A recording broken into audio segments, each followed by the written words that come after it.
Баршаңызға сәлем достар. Ораза ұстаған жандар, оразаларыңыз қабыл болсын.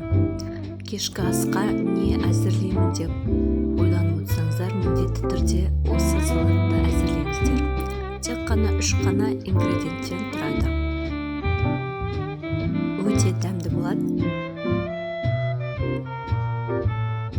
Үйдегі жақындарыңызға ұнайтынына сенімдімін. Міндетті түрде жасап көріңіздер.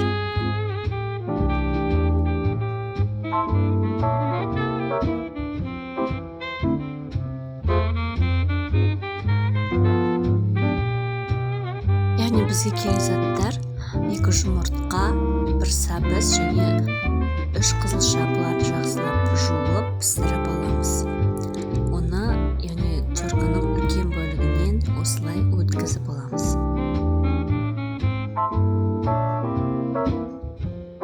Және де шұңғыл ыдысымызды дайындап, оның үстіне пищевой пленкамызды салып, яғни аударған кезде тез әлі жеңіл аудару үшін. Осылай орналастырып аламыз ыдысымызға. Және бірінші сәбізімізді өздеріңіз қалауларыңыз бойынша. Мен сәбіз салдым бірінші слойына сәбіз және майонез ортасына. Одан кейін қызылшамды салдым. Тағы да майонез ортасына және жұмыртқамды салып, үстіне тағы да майонез салып, осы слой тағы да қайталаймыз. Егер биік болған қаласаңыз, тағы да үстіне добавка жасасаңыз болады. Және аудару үшін осылай тарелкамызды салып аударамыз. Тарелкамызды алып, яғни пищевой пленкамызды суырған кезде осылай жеңіл, әдемі суырылады. Бетіне мен әдемілік үшін осылай жұмыртқа сеуіп қойдым.